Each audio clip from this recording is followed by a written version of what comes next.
And this was the mission trip from 2012, this year, that we took to Nicaragua. It was our second one.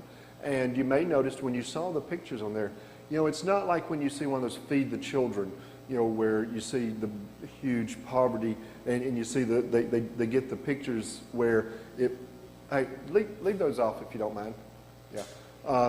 Where you see, you know, the worst, the extreme worst that they can put out there to touch your hearts and so forth. Actually, the kids, when we saw them, well, you didn't see a lot of, you know, overweight kids because they didn't have a lot to eat, but they weren't, you know, so bad off that they went without for days. But also, even in their poverty, even you know, when they didn't have a lot of money or have much money at all, when they're wearing the same clothes most every day, you know, if you notice, there were smiles on their faces. You know, these people were happy. And the people down there that we have met just been so wonderful, wonderful people. All right. This right here I don't know if you can see, I need something. Right up there it says Managua, about the middle there. That's the area of Managua, but down to the bottom, the city. That's the main city, that's where the airport is. We went from there up to the top, close to the top, up into the yellow area, and then came back down to where it says Shenandoah over here to the left, and came back. So we went to we did missionary work in two areas, and we traveled a good bit to get to these places. So just so you know that, okay.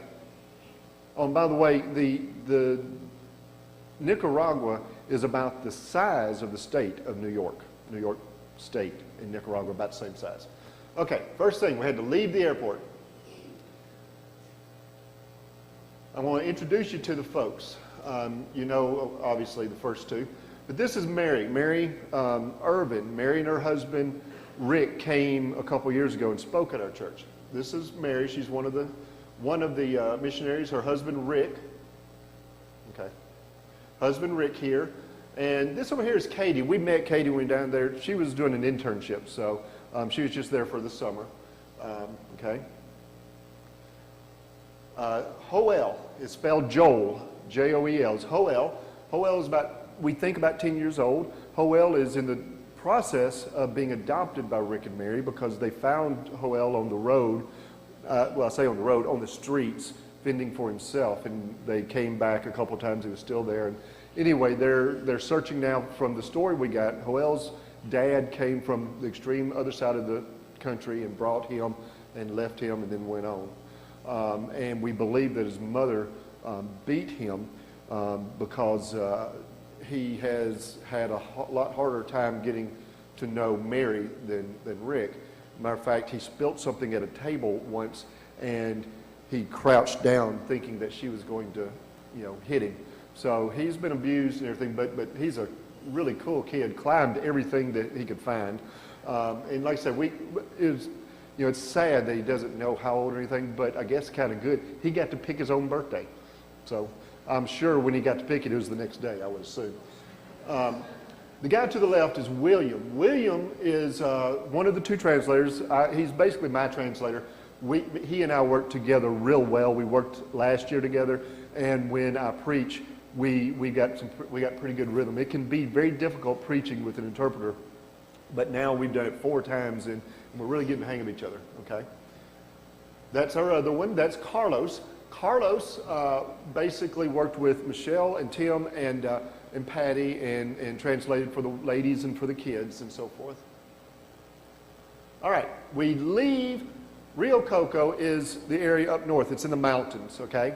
You're going to be able to tell a big difference in the mountainous region and Shenandoah, where we went the next time. Mountains, up in the mountains, it gets cooler. Down in Shenandoah, I explain it like this. It's like August in Mississippi without the air conditioning, okay? All right. This is an old ambulance that we took. Rick just bought this. He had a truck, but this holds more people. So you see the beach seats that we sat on that were, just wonderfully comfortable on those bumpy roads. Okay. This shows that we did a lot of riding. Rick is asleep, so, okay. This is our gear. It's tents, food, mats, and all kinds of other stuff.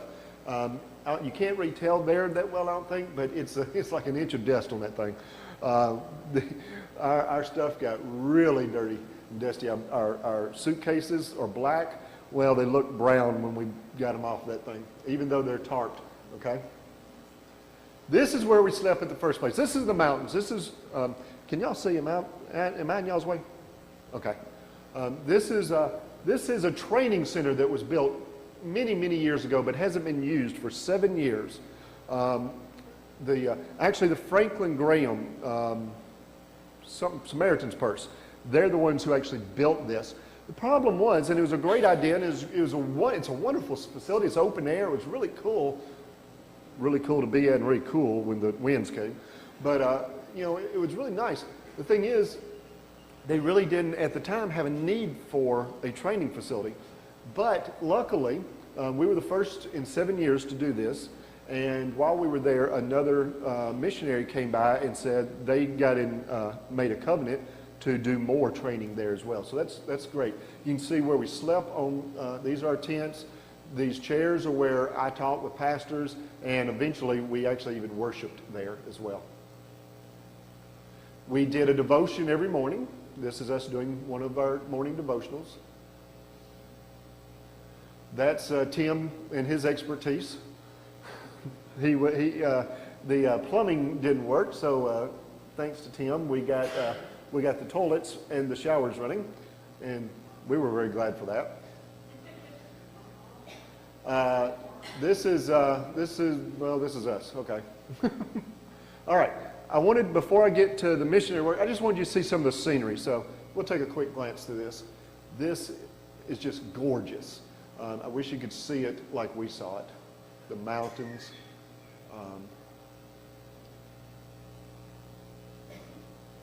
This is out, you might say, looking out our backyard from where we were. Now this is, okay, look, think about it. We're here in the mountains, okay? But you go up the road, and you come to the little town called San Juan del Rio Coco. This is San Juan. This is just the streets. This is just a small town. Just so you get a little bit of a local area there. Now, this was when we left and going to Chinandega. I took this and showed you this. This is a volcano. There are, and I forgot, tell me if I'm wrong, is it 7 active? 6? There's 6 active volcanoes in this area. Like I said, the area about the size of New York. And 6 active and tons more. Do you remember how many more? A whole lot more volcanoes that are not active. So, and there were and earthquakes and stuff hit this. Matter of fact, the Managua was hit, I think, in the 70s by a massive earthquake and still has not bounced back to where it was. This is in Chinandega. You can see I don't know if you can tell, it's a big difference. The roads, they were trying to actually put little pavers, little bricks up in the mountains. This is rock, and both of them are bumpy. This is just the other, looking down the road the other way. Can you see that? I know it's harder here than on the computer, but that's a hut. That's a house. That's where they live. That's actually a new hut right there. It was built since we've been there last time across the road from where we were. And I know this is really hard. That part, the black part over here, that's a hut, and that's just, these people actually had enough wood and tin to build on to the hut. So this is their home. Okay, we had some special goals when we went to Nicaragua this year. 4 to be exact. Children, ladies, pastors, and evangelism. Children, we wanted to teach the children about Jesus. We wanted to love the children. We wanted to play with them and get to know them and let them know that somebody loved them. The ladies, we wanted to teach, this was actually Michelle's job. She was to teach a women's Bible study, and it talked about women of the Bible. Okay? Pastors, that was what I was to do. Pastors were, just teaching them, and I'll talk more about that in a minute. Evangelism by either passing out tracts, by preaching, and in various ways. That was something we were all to do. Now, we bought a bunch of tracts and went down there. The thing is, especially up in the mountains, you can't really traverse or walk that road. It's dangerous, plus the houses are far apart. So what we did, we gave them to the pastors, and the pastors were going to hand those out. But we did give those to all the pastors, and I'll tell you a little bit more about evangelistic efforts as well when we get to the very end. Okay. All right. Here's the children. You saw some of these pictures in the video. This is part of the reason we're here. Love that kid. I love that picture right there.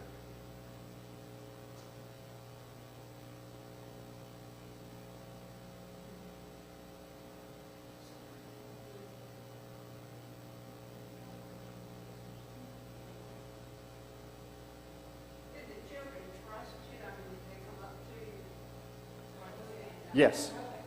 Okay, stop right there. Okay. Yes. The question was, did they trust us? Man, those kids just well, at first they may just look around for a second, but as soon as the first one, it's kind of like opening the dam. As soon as the first water came out, the rest of the water just gushes out. As soon as the first kid came up, they just flocked to us. And we had kids around us the whole time. In Rio Coco, in the mountains, there were a lot of kids. This is, go back to that one. This right here is where Michelle and Tim and Patty were teaching. This is where they're watching a Jesus movie. If you've ever heard of the Jesus movie, well, there's one for kids, and they were watching that. These were a little more restless than the ones in Chinandega. The ones in Chinandega, they sit and they own every word, okay? But they did crafts as well. Actually, I gave it to Marilyn. We did these salvation necklaces, or they did, I didn't. And they explained what the colors meant. They had this little this little fish. Somebody tell me. Ichthus. And what you did is you got a coin or something. Actually, it came with a little tool, a little stick. And as you went over it, colors came out. Anyway, it was real pretty. Anyway, so they talked about that as well. Okay, this is Mary with some of the kids, and she is teaching using the resurrection eggs that we used at Easter here. Now, this is where we went. This was one of our greatest stories. We love this so much. Last year, when we went to Chinandega, we had 4 or 5 kids. Okay, had 4 or 5 kids show up. Michelle taught the women. It was a small group of women, and she taught them, and I think they really loved it and got a lot out of it. But there was just a few kids. We were disappointed, but they heard that we were coming back. 47 showed up. This is 47 kids. It's like they started out with 5 or 6, and then here comes a bus or something, and tons get off, and then here comes some walking down the road. Here comes they just kept on coming and coming and coming. So this was really cool.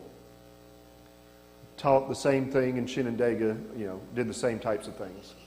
Ladies, okay. This is up in the mountains. This is the group of ladies that Michelle taught, and was it the woman at the well? Talked about the Samaritan woman at the well. Taught about that. She didn't get but one day, did you? Yeah, we kind of got a little. You got one thing about going on mission trips: be prepared for your plans to not go as planned, because things change all the time. And we thought we had 2 days, and she was going to teach 2 different groups. Come to find out, there was this one group, and well, anyway, that's all that happened. And in Chinandega, she taught some ladies as well. Now, the pastors. This is the group of pastors. There's 22 in the mountains. They came from miles and miles and miles, okay? Some of them walked. Some of them got on some kind of bus or got a ride somewhere. But they got there. This is them. Do 2 more slides. And here. And here. I got them to do a case study. What I taught them was just basic sermon preparation.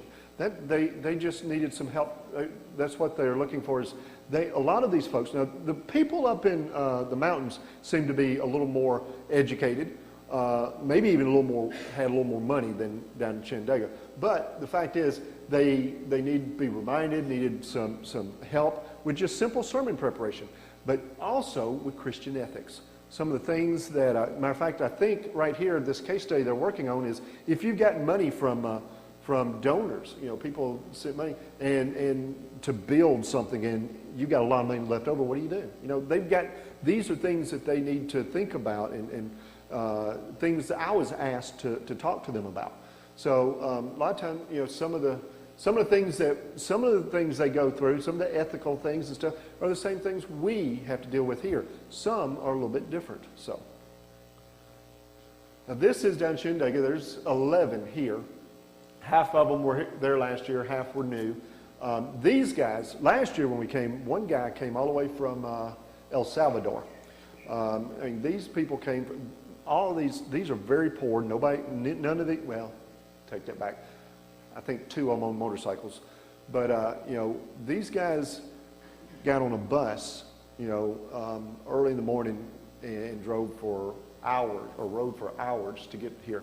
There's just they're spread out and they get here. And last year I talked to them about sermon prep and Christian ethics. I went over a little bit of that for the ones who weren't there.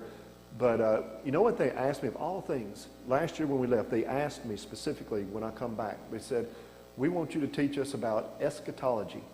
I didn't even know they knew the word, but I barely knew the word. It's a study of end times. It wanted me to teach about end times and, of all things, hell. What about heaven? But they wanted me to teach. So anyway, that's what we talked about. Evangelism. This is our last. This is the first of 3 places I got to preach. I just loved preaching up there or down there. This is a little church. This was our smallest crowd, about 37 folks there. But 14 of them came up afterwards to recommit themselves. This is the inside. You might notice the drum set. Each church we go to has, it seems like, different musical instruments. One had electric keyboard. Or last year one had an electric guitar. Some of them have acoustic. You'll see here in a minute one that has a bass. This is the outside of, you saw earlier where our tents and everything went. This is the outside. It's getting dark. It's starting to get dark. We're about to have worship, and we got no lights, okay? So they got to get a generator, and they've got to climb up into the top to get the wires, the barren wires, bring them down. Now, they've got electricity in the places we went, but they're like, electricity might go out for a few days and may come back in a day or 2 or 3 or 4 a week. It didn't while we were there, but thank goodness. Also, there's nothing there that would ever pass any code in any state in America.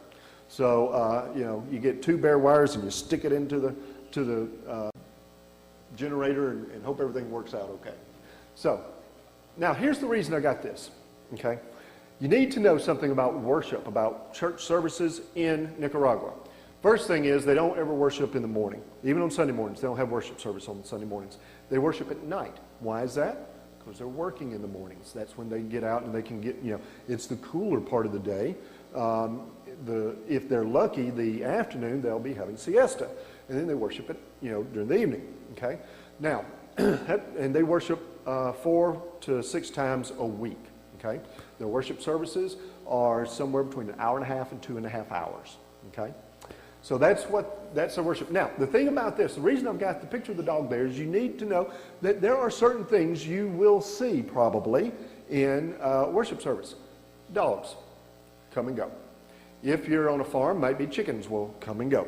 All right? Animals will come and go.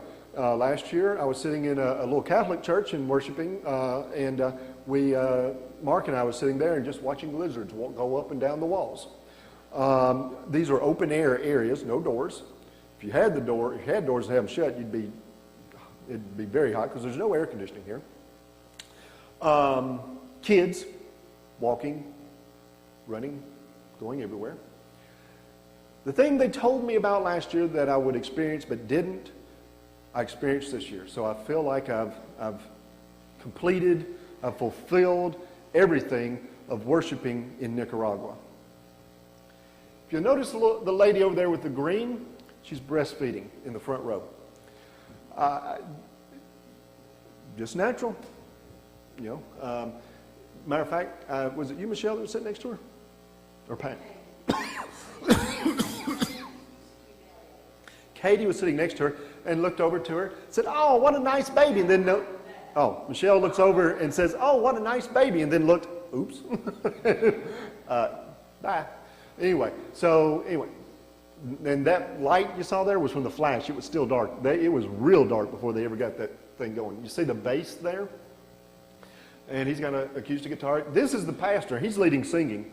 And he's walking back and forth doing this. I thought he was a Nazi. All right. This is after the worship service, after we preach. And there was about 150 there, and about 75 of them or so, we just guessing at that, was kids. There was a ton of kids there. And each one of them got a Gideon's New Testament, just like they do here in America. Of course, it's in Spanish, obviously. That's just them in line. Now, this is my third place to be able to preach, and I love it. This is where we all sang.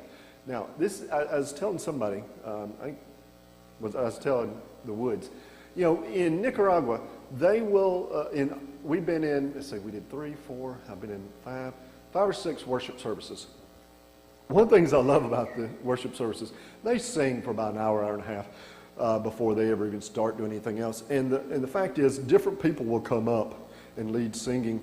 And the people that come up oftentimes have a voice about as good as mine, okay? And y'all all know I can't sing. They just get up there and just start just singing to the top of their lungs. And it's sometimes it might be good, sometimes you just never know. But the fact is, they don't care. They just get up and sing to the Lord. Well, the fact is, in this place, I can't remember. I think we wound up having about 50 or 60 folks there. Some chickens. Here's where we found some chickens in the worship service. The wonderful thing about this place is, this is Chindaga, an elderly lady who has to walk 5 miles to church, or give or take 5 miles, maybe not 5 miles, but a few miles to church. Got to where obviously she couldn't do it, and evidently she was very important to this church. She was a matriarch or something, you know. And so what they decided was, since they worship 5 or 6 times a week, one of those nights they would go to her house. This is her house, and it's in their backyard, and very little lights. I think we finally did get a light bulb up there, and I barely could see my Bible. But this is them singing, and then we preached, and it was just, the Spirit was really moving here. I mean, it was just really awesome, really, really, truly awesome. Okay, so that's one way we do evangelism. I got 2 more slides for you, and then we're done. No, go back.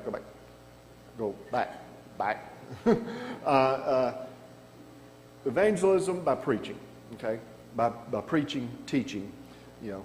But there's other ways to do evangelism, whether it's in Nicaragua or whether it's here in Vicksburg. The reason this picture is here is it's not so you can see me trying to decide what I want to eat. This is a little restaurant, a little taco stand is what it is, okay? And this young man came, well, I say young man, about 20s, 30s, probably 30s, something like that, I don't know. But he comes up and he stands at the corner. Now, in America, you can tell the guy doesn't have any money. He's just standing there looking at everybody, kind of hoping somebody might give him some food. Well, that guy seems to be the owner or the manager, probably the owner. The owner never asks him to leave, which I thought was kind of curious. You know, you think about it here, you know, somebody's standing there, he's going to run off your customers, something like that, but never asked him to leave. Long story short, we wound up giving him some food and talking to him. He makes a living by going around, this is in a little town called Esteli, going around Esteli looking for cans to recycle, and that's how he earns his living. He doesn't earn enough for him to eat. We hope, we didn't get into he said he had a wife and a little girl at home. We hoped that they were at home eating rice and beans, because rice and beans is a staple and it's the cheapest food you can get. But he was out hoping that somebody would be kind enough to give him food as well. We talked to him about Jesus, and he did know Jesus. One of the things that before we ever talked about Jesus, we offered him something to eat. Matthew 25, the sheep and the goats. I was hungry and you fed me. Became very real this evening for us. And you don't have to go to Nicaragua to find that, though. Okay? You don't have to go to Nicaragua to find that. You can find that right here in Vicksburg as well. Go on to the next one. This little child here is a special needs child. We didn't find. His mother found us. The mother said something to me, and through the translator said, "My son is sick." Well, I didn't know what she wanted. Well, I figured she wanted me to give her money, just because what do you normally, people in America, what do they always want? They want money. Well, come to find out, he wasn't sick. He was a special needs, and he doesn't look as, he looks pretty good there, but he's slow, I guess. He's a special needs child. And you know what she really wanted more than anything? Clothes. I was naked and you clothed me. So we went into the town and we bought some clothes at a second-hand store. Of course, I think all of us bought our own self something too. but we bought clothes for the family and brought them back. That's another way to evangelize. Before you ever ask somebody if they know Jesus, if they're naked or hungry or thirsty, or you've got to take care of the needs first. Okay, go ahead. You can go on to the next slide. What I want to say about this, I want to read you two more scriptures, and then we'll be done. But Gibson. What is your logo or vision, your mission? What is that? Okay. What goes along with that? Be fed body and soul. Okay. As I leave and another pastor comes in, y'all can choose to do whatever. You can choose to stay with that, or you can choose to, whatever the new pastor, try to go with whatever he says or something like that. But let me just share this with you. Say this. If you want to be a vital congregation, if you want to be a church that's going to grow, you've got to have two things. Matthew 25. For I was hungry and you fed me. I was thirsty and you gave me a drink. I was a stranger and you invited me in to your home. I was naked and you gave me clothing. I was sick and you cared for me. I was in prison and you visited me. Being fed body. Matthew 28. Go and make disciples of all nations, baptizing them in the name of the Father and of the Son and of the Holy Spirit. Teach these new disciples to obey all the commands I have given you. Feed people body and soul. If you want to make a difference here, if you don't ever give those two things up, because if you do, you won't. There are churches today that are vital, and they're Matthew 25 and Matthew 28 churches. There are churches today that are one or the other. They're very social oriented, but they don't put a lot of time on the gospel. There are those who spend a lot of time on the gospel but don't look at the needs of people. Then there are some that don't seem to be either. But the only ones that are really making a difference are the ones who focus on both body and soul. That's why this is the Feeding Church, and that's why I hope that y'all will continue to think about that as you go forward. Amen.